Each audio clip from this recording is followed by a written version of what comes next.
अस्सलामु अलैकुम रहमतुल्लाह। थ्योरम नंबर 2 जो है और थ्योरम नंबर 3 जो है, ये दोनों हमने करने हैं। इसमें ये चैप्टर आपका 9 है, क्लास 10th क्लास का। ये मैं आपको ऑलरेडी पहले भी बता चुका हूँ कि थ्योरम नंबर 3 और थ्योरम नंबर 2 ये एक दूसरे के अक्स मसले हैं। अक्स मसले वो मसले होते हैं जिसमें एक पहले मसले का मालूम दूसरे मसले का मतलूब हो और पहले मसले का मतलूब दूसरे मसले का मालूम हो, तो दोनों मसले एक दूसरे के अक्स कहलाएंगे। ये क्लियर हो गया सबको। यहाँ पर दिया हुआ है थ्योरम नंबर 3 जो है, दायरे के मरकज़ से वतर पर अमूद।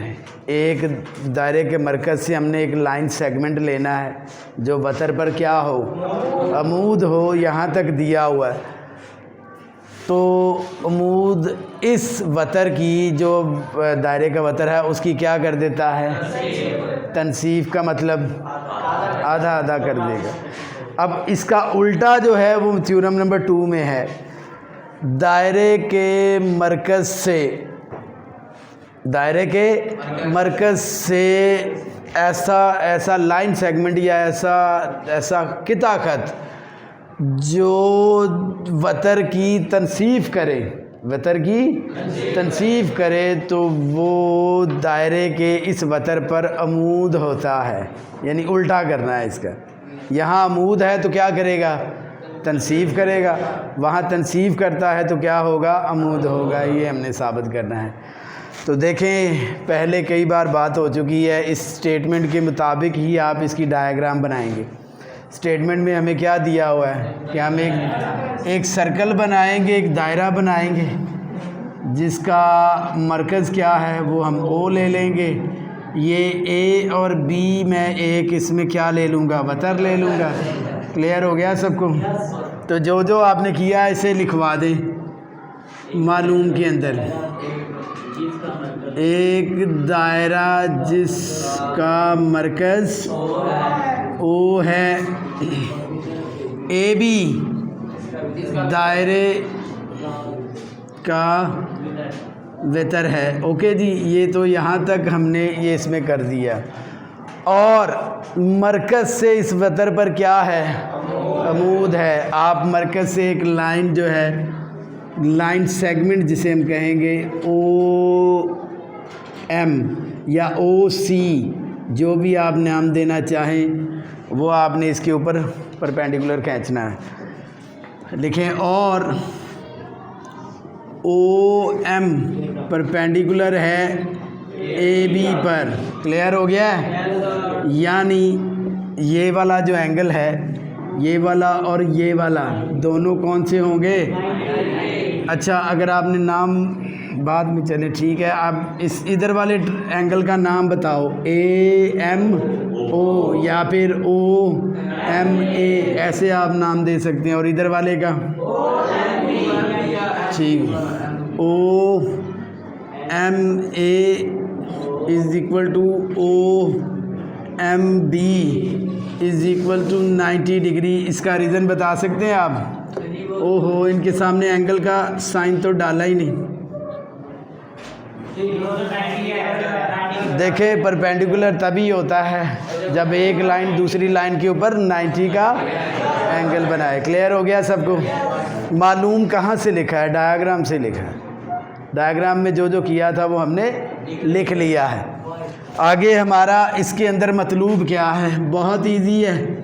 आप गौर से देखें तो ये अमूद इस वतर की क्या करेगा, तनसीफ करने की सूरत में A से M डिस्टेंस और M से B डिस्टेंस इक्वल होगा।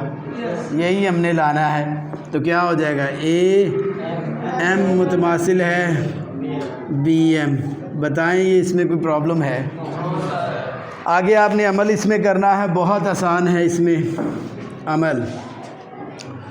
नुक्ता O को A से और O को B से मिला देना है। ठीक है, नुक्ता O को नकात ए और बी से मिलाया। देखें ये आपका ये तीनों चीज़ें हो गई हैं। हमने मालूम भी लिख लिया, मतलूब भी लिख लिया और अमल भी लिख लिया। याद रखिएगा, इसका सबूत देना है आपने इस थ्योरम का, यानी हमने ये साबित करना है कि A M is equal to B M. तो आप डायाग्राम को गौर से देखिएगा, आपको इन लाइनों को इनको याद करने की ज़रूरत नहीं पड़ेगी, सिर्फ इस डायाग्राम को गौर से देखेंगे। तो कई दफ़ा हम बात कर चुके हैं, सबूत जो है वो थ्योरम का एक सबसे अहम हिस्सा होता है। इसको हम करते हैं, इसके दो हिस्से हैं, आप लोगों को पता है। एक हम बयानात लेते हैं और हर बयान का क्या लेते हैं, दलील उसकी लेते हैं कि वो स्टेटमेंट जो आपने ली है उसकी रीज़न क्या है, उसकी लॉजिक क्या है, ये बतानी होती है आप लोगों ने। ठीक है, हमारे पास दो ये जैसे ही हमने अमल किया दो ट्रायंगल बन गई हैं, दो ट्रायंगल बन गई हैं जिसमें ये वाला 90 एंगल है और ये वाला भी 90 एंगल है। आपने इन दो ट्रायंगल्स में मुताबिकत देखनी है। क्या करना है? ठीक है, देख इन ट्रायंगल्स का नाम लिखवा दें। मसलस राइट एंगल ट्रायंगल का साइन डालेंगे, ए एम ओ मुताबिकत है triangle, right triangle B M O. Clear हो गया सबको? अब भाई इन दोनों ट्रायंगल्स में से वो साइड्स, वो आपने इनके पार्ट्स लिख लेने हैं जो इक्वल हैं और जिनका रीज़न मौजूद है, जिनका यहाँ से गौर करोगे तो रटा नहीं लगेगा। यहाँ पर वो हमने इन दोनों ट्रायंगल्स के पार्ट्स लिखने हैं जिनको जो इक्वल भी हैं और इक्वल होने की उनकी पीछे कोई रीज़न भी है। क्लियर हो गया? तो क्या इस ट्रायंगल का ये जो ओ ए है वो इस ट्रायंगल के ओ बी के इक्वल है या नहीं है? हम ले सकते हैं। क्यों? क्योंकि ये इन दोनों एक ही सर्कल के रेडियस हैं। एक सर्कल के रेडियस हमेशा बराबर होते हैं। क्लियर हो गया सबको? ओ ए मुतमासिल हो जाएगा किसके? ओ बी के। ये है जी एक ही दायरे के रदास। ओके जी, उसके बाद बताएं क्या और इक्वल है? बिल्कुल, ये देखो ओ एम, देखो इसका भी, इसकी भी वही साइड है, उस ट्रायंगल की भी वही साइड है, तो ये मुश्तरक है दोनों में। ओ एम और ओ एम ये दोनों क्या हो जाएंगे? ये मुश्तरक है, मुश्तरक साइड है दोनों ट्रायंगल्स की।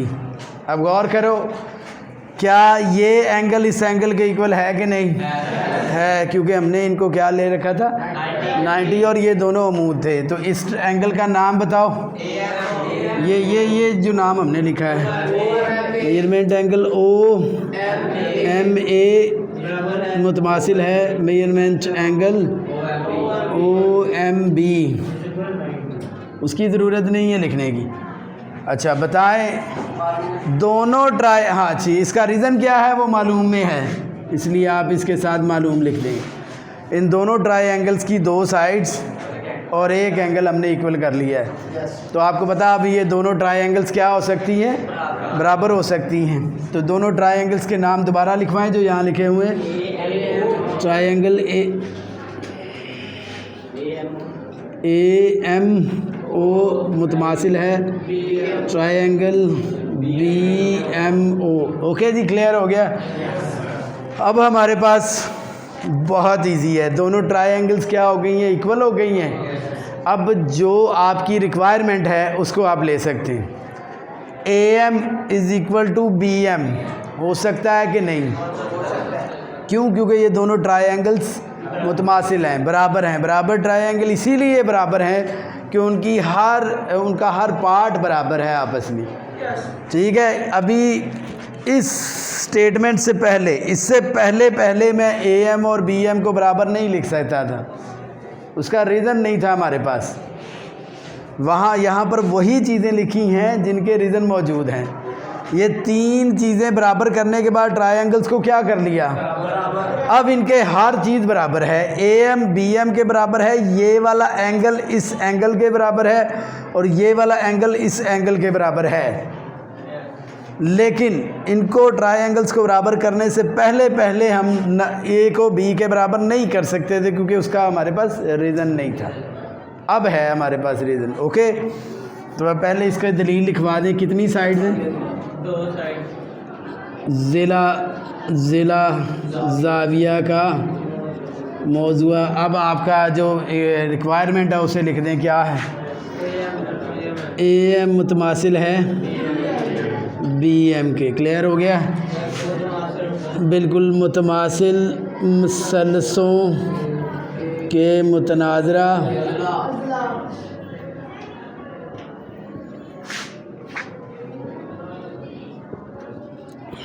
आप लोगों का कोई सवाल है तो बता दें। जो रिक्वायरमेंट थी इतने से स्टेप्स करने पर आप लोगों को 8 नंबर हासिल हो जाएंगे। इसमें गौर से देखें, दायरे के मरकज़ से किसी वतर पर अमूद, ये वाला हिस्सा हमारे पास मालूम का है और ये वाला हिस्सा हमारे पास